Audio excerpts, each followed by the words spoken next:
Okay, hey basses, welcome to part 2 of our video series on classic Sinfonia.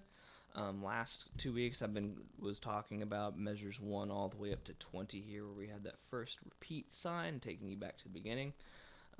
Here now, we're going to be starting at measure 21. And we have a lot less happening in this section, but we do have some action later on that I'll definitely try to help you out with as much as possible.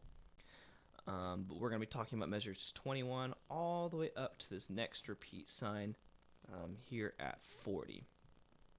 So right off the bat, let's talk about kind of what's going on here at 21. So don't forget this last note here was arco, and we've got an accent. So we're just going to end like on a nice strong E on our instrument, except with our bow. Of course, I don't have my bow right now. I'm just plucking just because it's kind of a lot to do right now. Anyway, so we'll end right there. We rest for 7 counts for those of you who are able to add 3 and 4. Yes, that is 7. I just wanted to check in my head real quick. And then things change here, but when we get to measure 23, pizzicato. So now we're actually going to be playing without our bow. We're playing pizzicato here, and we're playing nice and quiet. Not too quiet though, just because remember you're the bass, and your sound is really, really important. So don't try to hide your sound. Just bring it down a little bit. Everyone else is going to be playing arco, so don't be afraid of playing too loud here, really. So half note E, half rest, whole rest.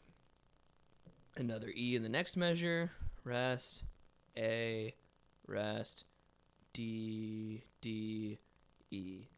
Super easy. Let's do that together. 1, 2, ready, go.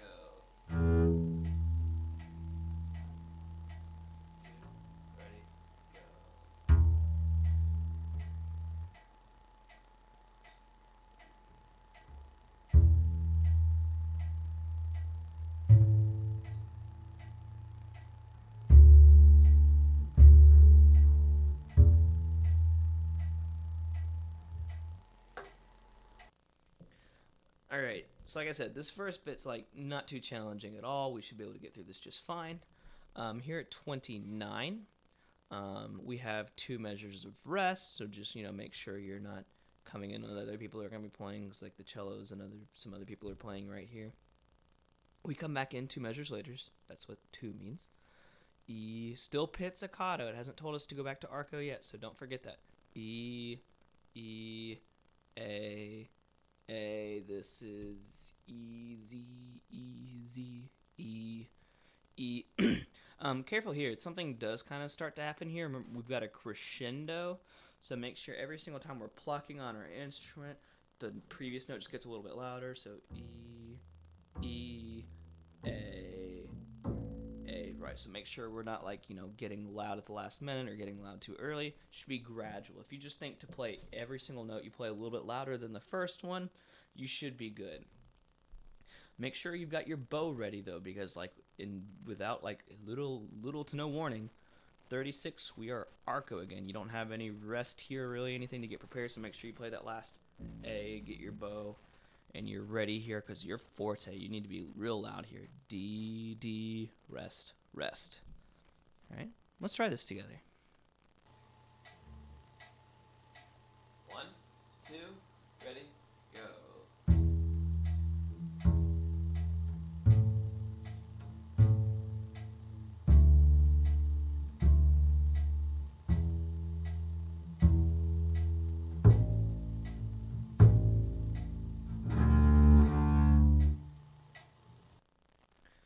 Okay, here's the last little section, and here's where we start to get a little bit more action going on our instrument. This is the fun part, or getting into the fun part rather. So we have 2 open G's here at the start, G, G, rest, rest, and then we got a lot going on right here. So let's take this apart and kind of like figure out exactly what is it that they want us to do. So not too many songs see us getting this low on our instrument, first of all, so let's just kind of review some of these notes real quick. So our first note, remember the second line of the bass clef, that is going to be B. First finger here on our A string, right? And then we can kind of just see what's happening. It looks like they're giving us like a little bit like kind of like a scale that they're wanting us to play here. So B followed by C natural. Well, let me select the one note. C natural. Remember our key signature. Let's go back and just revisit that. Remember, we only have one sharp right here, and that's F sharp. If we play 4 fingers here, that's going to be C sharp, and that's going to be the wrong note. So make sure we're only playing 2 fingers. We've got B, C, D, E. Now here we are going to use 4 fingers because we want F sharp, right? Right? So B, C, D, E, F sharp, followed by G, A, B, right? So this is pretty fast, but they are nice to us. Like, they kept all of these notes within the range where we don't have to like shift up like really fast. Now sometimes we have those scales that have to like shift up really fast, but in this case we're just walking up in first position. Just make sure that you don't accidentally like fumble using like the wrong finger, second or fourth finger when it's supposed to be, you know, second or fourth finger. Second finger for C natural, fourth finger for F sharp. And once we finish this measure here, we're going to land on open G, and then first finger E.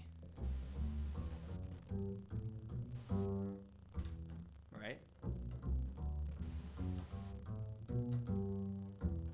Just walking up that scale back down. Then we've got 2 measures of rest. So isolate this, practice just that on its own. And that'll get us to this very, very last measure here. Now, this looks tricky, but it's really, really not too bad because we have like a lot of notes that repeat. Like, first of all, we're going to be starting on our open D. Just look at one note at a time. If you look at all at once, it looks overwhelming. Look at it one note at a time. Starting on D. So that's our first note here, going up to A, first finger. And we're going to play that 3 times. 1 and 2 and really easy. Not bad.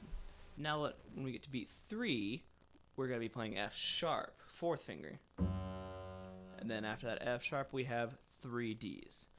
So we're just playing D, A, to F sharp, D, D, D. Slowly, that's D, A, F sharp, D, D, D. And there you have it.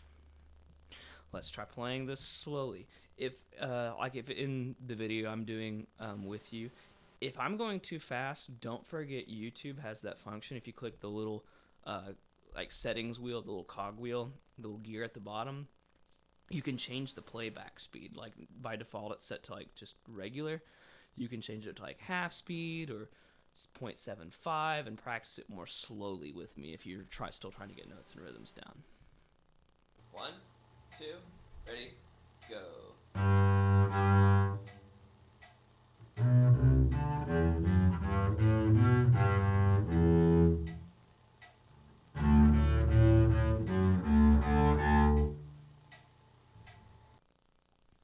Alright, that's going to cover everything we need to know for part 2 of Classic Sinfonia. We've hit this repeat sign. So once you've got all this down, remember you can repeat back here to measure 21, and then you'll play it all again before we move on to measure 41, which we'll be covering later. Alright? I think that's going to cover everything you need to know. If you have a question or don't understand something about your music, which would be a question, feel free. You can leave a comment in Google Classroom or send me an email. Don't forget, I've got my office hours at 1 o'clock on whichever day it is I meet with your certain class. If those don't work for you, remember you can always shoot me an email and ask if you can talk to me another time. I'm pretty flexible throughout the entire work week. All right. Hope to see you guys all soon. Stay safe and take care.